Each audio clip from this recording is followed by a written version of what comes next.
America की दवा मत खाइए कोई भी। बहुत अमेरिकन कंपनियां यहाँ के दवाएं बेच रही हैं, जैसे विक्स, ये अमेरिकन कंपनी की दवा है विक्स, बेनेड्रिल और अमेरिकन कंपनी की दवाएं हैं। एली लिली एक बड़ी अमेरिकन कंपनी है, जॉनसन एंड जॉनसन एक बड़ी अमेरिकन कंपनी है, प्रॉक्टर एंड गैम्बल, ये सब दवाएं बेचने आए हैं, धंधा करने। इनकी दवाओं पे कभी भरोसा मत करिए, क्योंकि जो दवाएं वो यहां बेच रहे हैं वो दवाएं अमेरिका में बंद हैं 20 साल से, और गवर्नमेंट ऑफ अमेरिका ने उनको पॉइजन डिक्लेयर किया, वो दवाएं यहां पर धड़ल्ले से बेच रहे हैं। आपको अमेरिका की सबसे खतरनाक जो दवा दी जा रही है आजकल, वो हार्ट पेशेंट को दी जा रही है। आप में से किसी को भी भगवान न करे हार्ट अटैक आए, लेकिन आ गया तो आप जाएंगे डॉक्टर के पास। आपको मालूम है कि एंजियोप्लास्टी ऑपरेशन आपका होता है। एंजियोप्लास्टी ऑपरेशन में एक स्प्रिंग डाली जाती है आपके शरीर में, उसको स्टंट कहते हैं। ये अमेरिका से आता है, और ये स्टंट जो अमेरिका से आता है उसका कॉस्ट ऑफ प्रोडक्शन $3 के आसपास है, और यहां लाकर वो 2.5-3 लाख रुपए में बेचते हैं, ऐसे लूटते हैं। और एक बार हार्ट अटैक में एक स्टंट डालेंगे, दूसरे में दूसरा। डॉक्टर को कमीशन है, इसलिए वो बार बार कहता है एंजियोप्लास्टी कराओ, एंजियोप्लास्टी कराओ। आप मत कराइए। फिर आप बोलेंगे क्या करें। मैं आपको बहुत दावे से कह रहा हूं ये बात, एक डॉक्टर की हैसियत से, क्योंकि मैं होम्योपैथी डॉक्टर भी हूं। कभी भी स्टंट का ऑपरेशन आज तक किसी को सफल हुआ नहीं, सक्सेस हुआ नहीं। कारण क्या है? आपकी जिस वाहिका में स्टंट डाला जाता है नली में, वो स्टंट इतना बड़ा है, नली में यहां उन्होंने फिक्स कर दिया, तो स्टंट के आगे और पीछे फिर ब्लॉकेज हो जाए और सेकंड हार्ट अटैक फिर आएगा। तो फिर वो कहेंगे दूसरा स्टंट लगवा लो, और इसी चक्कर में आपकी जिंदगी निकल जाएगी, लाखों रुपए लूट के ले जाए। तो आप बोलेंगे जी क्या करें? मेरा आपको विनम्र विनती है कि आपको कभी भी एंजियोप्लास्टी का खतरा हो तो आप ऑपरेशन तो मत कराओ। क्या करें फिर? जिंदगी बचानी है तो आप एक सरल उपाय करो। वो मेरा नहीं है, भारत देश के महान व्यक्ति का उपाय है।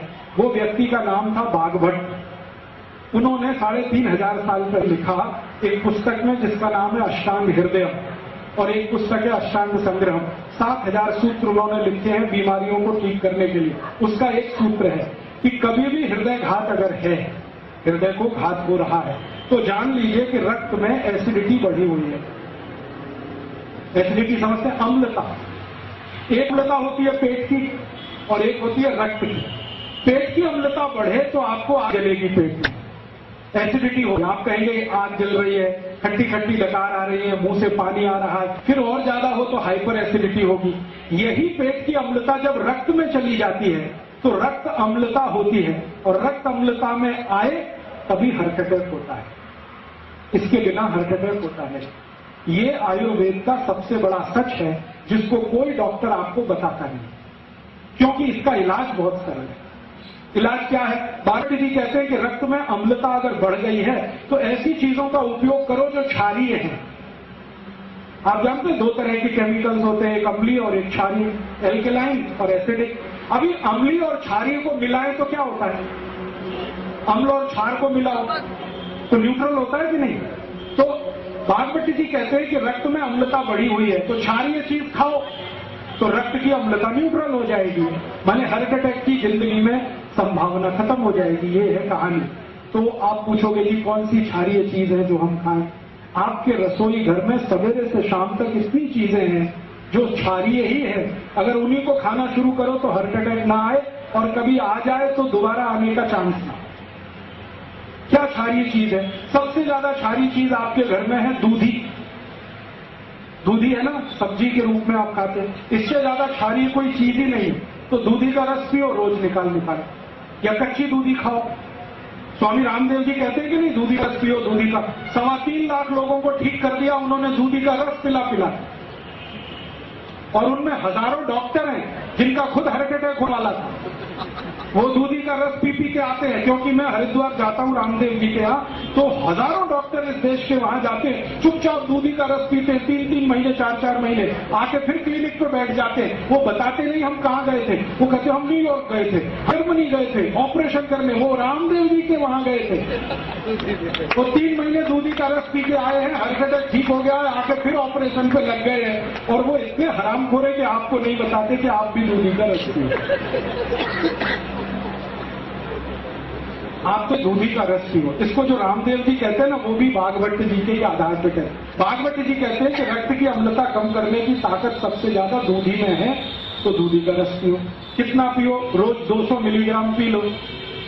कब पीना? सवेरे पी लो, नाश्ते में।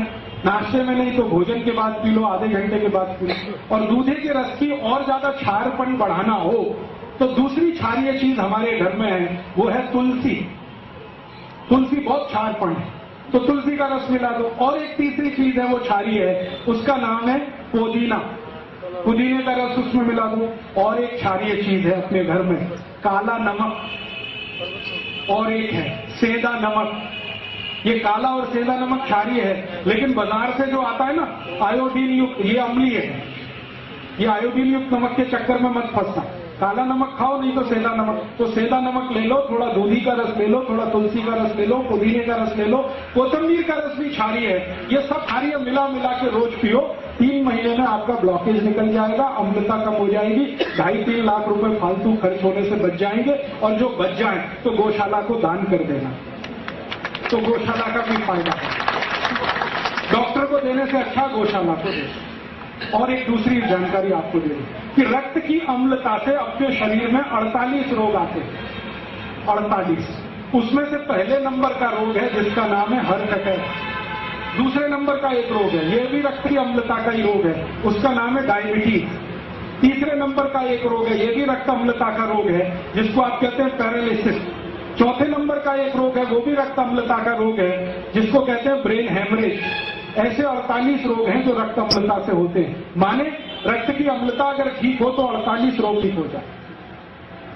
और ये अम्लता ठीक करने के लिए दूधी आपके पास है, कोथिंबीर आपके पास है, पुदीना आपके पास है, काला नमक आपके पास है, सेंधा नमक आपके पास है। और बता दूं, आप में से कोई जैन है, ये उनके लिए नहीं है, अजैन लोगों के लिए बता दूं, गाजर बहुत क्षारीय है। गाजर, भरपेट गाजर खाओ, जब तक मिले खाओ, कद्दूकस में घिस घिस के खाओ, रक्त की अम्लता सबसे कम करती। मूली रक्त की अम्लता कम करती है। गाजर है, मूली है, चुकरकंद, बीट्स जिसको आप कहते हैं, ये बहुत रक्त की अम्लता को कम करता है। जमीन के नीचे जो कुछ भी होता है, शेंगदाना, मूंगफली, ये रक्त की अम्लता को कम करती है। गुड़ रक्त की अम्लता को कम करता है। तो जितनी चीजें रक्त अम्लता को कम करती हैं वो घर में हैं। इनको आप खाते रहोगे तो 48 बीमारियों से बचे रहोगे, फालतू की दवा खाने की जरूरत नहीं। अब एक दूसरी जानकारी कि रक्त की अम्लता से जो 48 रोग होते हैं, ऐसे उल्टा भी है, रक्त क्षारीय हो जाए तो भी लगभग 25 से 30 रोग होते हैं। तो आप बोलेंगे अब इसके लिए क्या करें? अगर रक्त क्षारीय हो गया है तो अम्ल की चीजें ज्यादा खाओ, अम्लीय चीजें ज्यादा खाओ। अम्लीय चीजें क्या है आपके पास? संतरे का रस, मौसम्बी का रस, नींबू का रस, अनार का रस, ये सब अम्लीय चीजें हैं। इनको ज्यादा खाने लगो, क्षारपन ठीक हो जाएगा तो क्षारीयता की बीमारियां खत्म हो जाएगी। तो आप बोलेंगे और क्या करें? 2-3 बातें और कर लो तो अच्छा है, मैं करता हूं वो आप भी कर लो। बीमारी मत पड़ो, चक्कर ही नहीं है सारा। ये तो सब झंझट तब है जब आपकी अम्लता बढ़े या क्षारता बढ़े। आप बीमारी मत पड़ो, स्वस्थ रहो, तंदुरुस्त रहो, मस्त रहो। मैं जब आया था ना वापी, तब से आज तक कोई डॉक्टर के पास नहीं गया, 10 साल हो गए, और अगले 10 साल जाने की तैयारी नहीं है मुझे, जब तक कि कोई मुझे गोली से ना मारे और बम ब्लास्ट से ना मारे, तब तक तैयारी नहीं है। मेरी गलती से तो मैं बीमार होता नहीं। आप भी वो गलती मत करो। आप बोलोगे कि हम क्या गलती कर रहे हैं? छोटी छोटी कुछ गलतियां जो रोज हम करते हैं वो हम कर दो, बीमारी ही नहीं आए। मैंने वो बंद की है। जब से मैंने भागवत का अष्टांग हृदयम पढ़ा, तब से मेरी जिंदगी में मैंने कुछ नियम बनाए, वो आप भी बना लें। भागवत ने अष्टांग हृदयम में 10 नियम कहे हैं, जो कोई भी पालन करे तो जिंदगी में बीमार ना हो। मैं वो नियम पालन करता हूं, आप भी करें। बहुत सरल है, बहुत आसान है, कोई भी कर सकता। क्या नियम है? भागवत ने सबसे पहला नियम बताया, जिंदगी में कभी बीमार नहीं पड़ेंगे आप। वो ये कहते हैं, खाना खाने के तुरंत बाद पानी मत पियो। उन्होंने संस्कृत में कहा, भोजनांते विषमवारी। भोजन के अंत, भोजनांते माने भोजन अंते, विषमवारी, विष माने जहर। तो भोजन के अंत में पानी जहर जैसा है, ये है सूत्र। तो भोजन के अंत में पानी मत पियो। आप बोलेंगे जी कब तक ना पिए? 1.5 घंटे तक मत पियो, उसके बाद पी लो। तो आप कहेंगे बड़ी मुश्किल बात है, 1.5 घंटे कैसे रहे बिना पानी के? तो भागवत जी कहते हैं कि भोजन के तुरंत बाद कुछ पीना है तो छाछ पी लो। और कुछ पीना है तो दूध पी लो, और कुछ पीना है तो कोई फल का रस पी लो, जूस। पानी 1.5 घंटे बाद पियो। अब तो चल जाएगा। खाना खाते ही अगर प्यास लग रही है तो जूस पी लो, गिलास भर के, 2 गिलास भर के। जूस कौन सा पिए? जो सबसे सस्ता मिलता हो जिस सीजन में, सबसे सस्ता। सबसे सस्ते से मतलब है ज्यादा उत्पादों का तभी सबसे सस्ता होगा। आजकल जो सबसे सस्ता जूस है वो शेरडी का है, गन्ने का पियो। जब भी खाना खाओ गन्ने का रस पी लो, और थोड़े दिन के बाद संतरे का रस आ जाएगा, फिर द्राक्ष का आ जाएगा, अंगूर का आ जाएगा। तो जो रस मिलते हैं बाजार में या सीजन के फल हैं वो रस पियो खाने के तुरंत बाद, या तो छाछ पियो नहीं तो दूध पियो। रस पीने का तरीका है सवेरे पीना, छाछ पीने का है दोपहर पीना, दूध पीने का रात को पीना। खाने के तुरंत बाद दूध पीना है, छाछ पीना, रस पीना है। सुबह खाना खाया तो जूस पीना, दोपहर खाया तो छाछ, रात को तो दूध। अगर पानी पीना है तो 1.5 घंटे बाद ही पीना। क्यों?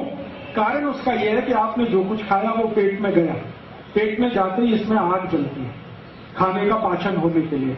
उसको कहते हैं जठर अग्नि। जठर एक स्थान है जहां पर भोजन जाता है, वहां अग्नि जलती है, जठर अग्नि। इस अग्नि को जलने में 1.5 घंटा लगता है। तो जब तक अग्नि जल रही है पानी मत पियो। अगर पी लिया तो अग्नि बुझ जाएगी, अग्नि बुझेगी तो खाना नहीं पचेगा, खाना नहीं पचेगा तो सड़ेगा। सड़ा हुआ खाना सारे रोग पैदा करेगा जिनके नाम मैंने थोड़ी देर पहले लिए। इसलिए भागवत कहते हैं खाने के बाद पानी मत पियो। कर सकते, आसान है। स्वस्थ रहने के लिए तो कुछ भी कर सकते हैं। तो ये आसान नियम है। दूसरा नियम है भागवत जी का, वो ये कहते हैं कि पानी जब भी पियो घूट घूट भर के पियो, थोड़ा थोड़ा सिप सिप करके पानी पियो। गट गट गट गट गट गट पानी मत पियो। एक सिप पिया, दूसरा सिप, तीसरा सिप। क्यों पीना भाई? कारण ये है कि मुंह में बनती है लार, स्लाइवा, ये होती है क्षारीय। पेट में बनता है अम्ल जिसको हाइड्रोक्लोरिक एसिड कहते हैं।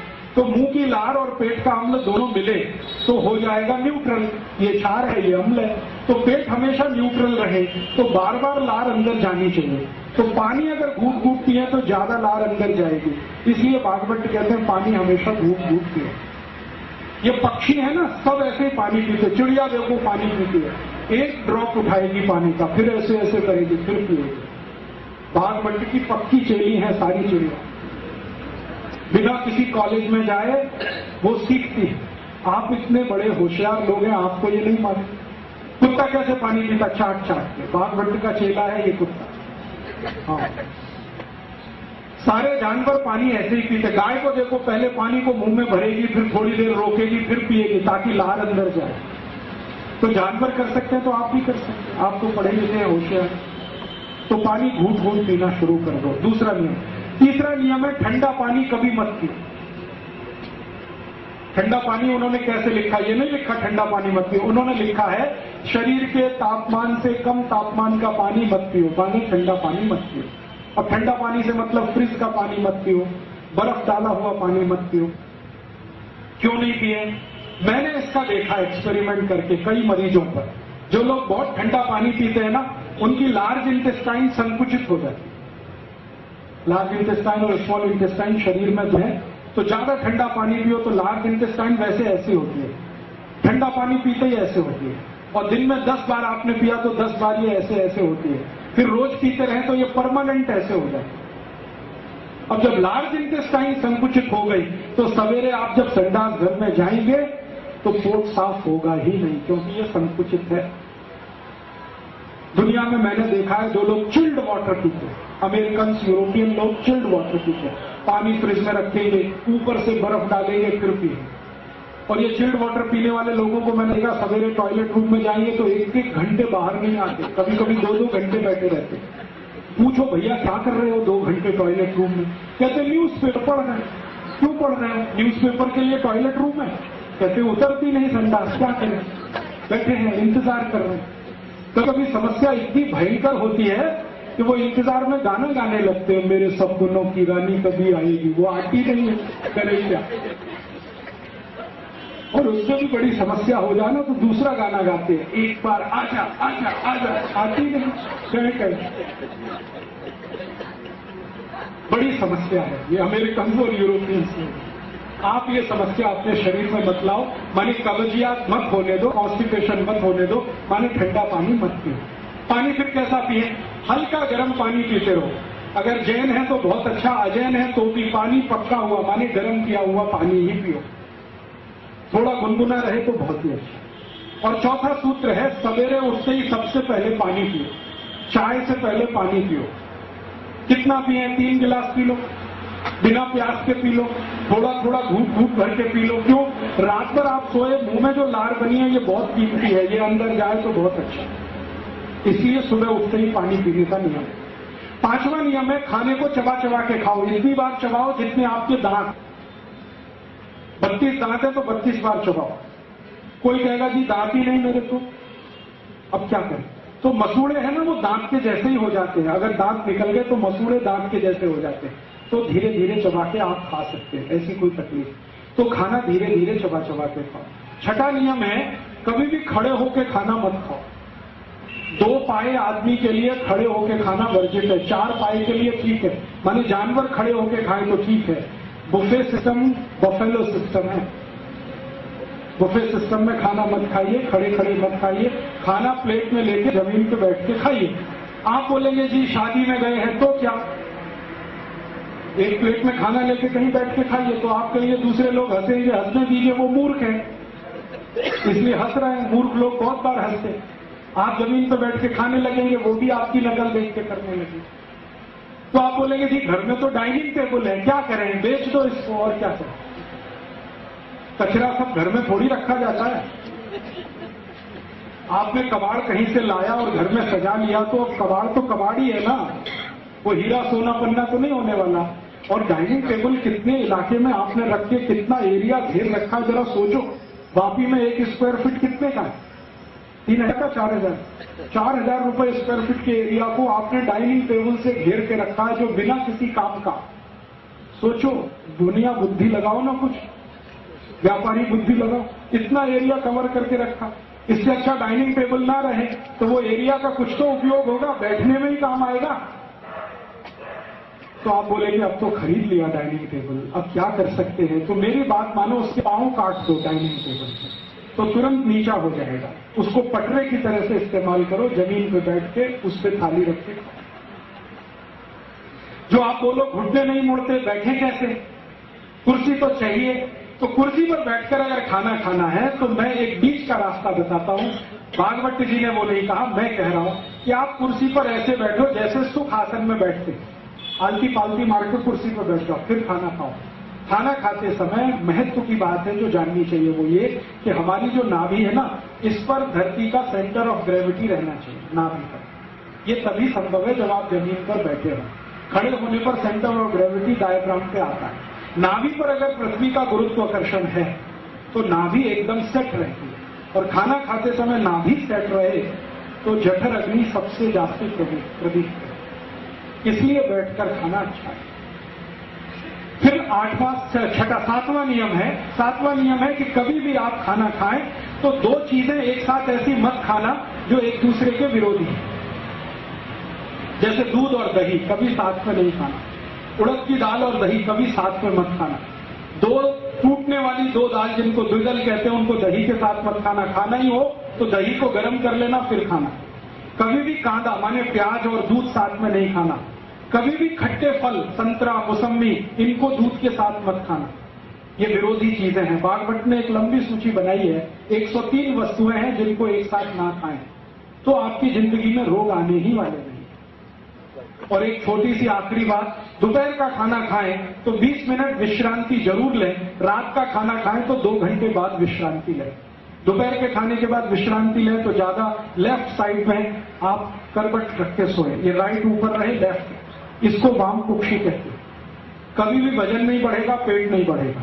जो सीधे सोएंगे तो पेट भी बढ़ेगा, वजन भी बढ़ेगा। दोपहर को खाने के बाद हमेशा लेफ्ट में सोएं, और रात को जब सोएं तो 2 घंटे बाद सोएं खाने के बाद। और सोते समय एक चीज का ध्यान रखें कि सिर ज्यादा से ज्यादा पूर्व में रहे, सूर्य की दिशा में रहे, या कोई बहुत इमरजेंसी हो तो दक्षिण में रहे। उत्तर और पश्चिम में सिर करके कभी भी ना सोएं। ये 10 नियम हैं, मैं पालन करता हूं, आप भी करो। मैं बीमार नहीं हुआ 10 साल से, आप भी नहीं होंगे, ये मेरी बात है। और जो थोड़ी बहुत बीमारी आज है, आप ये नियम ईमानदारी से कल से शुरू कर दो, 3 महीने बाद आप खुद बताना आपकी बीमारी बिना दवा के फोकट में ही ठीक हो रही है कि नहीं। Acidity, hyper acidity, ulcer, peptic ulcer, एड़ी का दर्द, घुटने का दर्द, कमर का दर्द, ये अपने आप जाए। इसलिए मेरा टारगेट है अमेरिका की दवा नहीं बिके इससे, एक दवा उसकी बिके, ये तभी संभव है जहां आप स्वस्थ रहें, तंदुरुस्त रहें, और स्वस्थ रहेंगे तभी सुखी रहेंगे। हमारे यहाँ कहते ना, सर्वे भवन सुखिनः सर्वे संतु निरामया। ये सुखी तब होंगे जब निरोगी होंगे। निरोगी हुए बिना कोई सुख नहीं है दुनिया का। करोड़ों रुपए हो और रोग ही रोग हैं, कोई सुख नहीं है। एक पैसा नहीं है आपके पास, लेकिन शरीर के रोग नहीं है, आप बहुत सुखी। सुख जो है शरीर में से उपजता है, मन बुद्धि के कर्म के आधार पर। पैसे से सुख नहीं खरीदा जाता और ना कहीं मिलता है, तो आपके अंदर से उपजे। संतुष्टि है तो सुखी होंगे, और संतुष्टि होने का एक ही आधार है, निरोगी रहे। तो मेरे 2 उद्देश्य हैं, अमेरिका को पैसा ना जाए, उनकी दवा ना बिके, आप सुखी हो जाए, स्वस्थ हो जाए। और घर में रसोई है ना, इसमें सैकड़ों दवाएं हैं, उनका उपयोग कर लो ना। मैंने 2 बताया, मैंने आपको धनिया, पुदीना, ये सब क्षारीय हैं, ऐसे ही अम्लीय दवाएं हैं। कुछ दवाएं जो बहुत कॉमन है, जो आप रोज इस्तेमाल करो, बहुत अच्छा। एक हमारे रसोई में दवा है जिसको अजवाइन कहते हैं, अजवाइन, गुजराती में अजमो कहते हैं, अजमो। ये बहुत ही अद्भुत है। किसी को भी एसिडिटी हो, हाइपर एसिडिटी हो, अजवाइन को भून लो तवे पे, थोड़ा काले नमक के साथ फंकी ले लो, 3 दिन में ही एसिडिटी खत्म कर। और यही अजवाइन बहुत अच्छी है। अगर किसी को कॉन्स्टिपेशन हो गया हो, कब्जियत हो, तो गुड़ के साथ अजवाइन खा लो, एक ही दिन में कॉन्स्टिपेशन रिलीज कर। ऐसे ही अजवाइन के जैसा जीरा है, वो भी आपके पेट की एसिडिटी को कम करेगा। आपके घर में नमक बदल दो आप, ब्लड प्रेशर की बीमारी चली जाएगी। कौन सा नमक खाएं, सेंधा नमक खाओ, काला नमक खाओ, ये आयोडीन युक्त नमक बंद कर दो, तो आपके हाई ब्लड प्रेशर की तकलीफ। तो ऐसी बहुत सारी चीजें आपके पास साधारण सी हैं, इनका आप उपयोग कर लो, बीमारियों से बच लो, दवाओं के पैसे कम हो जाए खर्च होना, देश की सुरक्षा बढ़ जाए उससे, और देश का बहुत ज्यादा लोगों का सुख और समृद्धि बढ़ जाए, ऐसी मेरी भावना है। शुरू हुआ वहां से और अंत यहां पर है। जीवन को थोड़ा सरल, आसान, हिंदुस्तानी, स्वदेशी, भारतीय बना। पहले भी मैं 10 साल पहले आया था, यही बोल के गया था, be Indian buy Indian. Be Indian का माने भारतीय बनो, भारतीय वस्तुओं का उपयोग करो। अब भारतीय वस्तुएं क्या हैं? भारतीय भोजन, भारतीय भजन, भारतीय भेषज माने औषधि, भारतीय भाषा, भारतीय भूषा, ज्यादा से ज्यादा इनका उपयोग करो। विदेशी भूषा माने विदेशी कपड़े, विदेशी भोजन माने pizza, burger, hot dog, cold dog, chowmein मत खाओ, हिंदुस्तानी भोजन ज्यादा करो। विदेशी भजन, जो विदेशी गाने हैं मत गाओ, मत सुनो, स्वदेशी गाने गाओ, स्वदेशी भजन सुनो। जितना बने उतना आप करो तो देश अपने आप करेगा। हमारे यहाँ एक कहावत है, महाजना येन गता से पंथा, माने जिस रास्ते बड़े लोग चल पड़ते हैं ना, समाज के बाकी लोग उसी तरफ चलने लगते हैं। आप सब महाजन लोग हैं, माने श्रेष्ठ लोग हैं, आप इस रास्ते चलेंगे, नीचे वाले अपने आप चलेंगे। मैंने मुंबई में देखा, करोड़पति लोग जब से लिमड़ा का दातन करने लगे, रोडपति लोगों ने भी दातन शुरू कर दिया, और मुंबई में हर साल दातन की बिक्री बढ़ रही है, कॉलगेट की बिक्री घट रही है। लाखों लोग रोजगार पाते हैं मुंबई में, जो दातन बेचते हैं सड़क पर या तो रेलवे प्लेटफॉर्म पर। तो हम कर सकते हैं, हमारे सामने ये है, आदर्श है, देश को खतरे से बचाना है, और आपकी वही भूमिका है जो सैनिकों की होती है। सैनिक सीमा पर खड़े होकर शत्रु से देश की रक्षा कर रहे हैं, आप देश के अंदर रहकर जो शत्रु आ रहा है उससे देश की रक्षा करें। ऐसी भावना के साथ आपका आभार। आपने बड़े ध्यान से सुना, बहुत आभारी हूं। दूसरों को ये बताएंगे और भी आभारी रहूंगा। ये जितनी बातें मैंने कही हैं, दवाओं की, औषधियों की, ये किताबें भी लिखी हुई हैं, पीछे है, आप ले लेना। हमारा कार्यकर्ता नीलप्पा, उसके पास किताबें हैं। रसोई घर की सारी दवाएं, औषधियां उन किताबों में, किससे क्या होता है, किससे क्या होता है। अष्टांग हृदयम के जो 10 सूत्र दिए, उनके और ज्यादा सूत्र पढ़ने हो तो वो भी किताब है।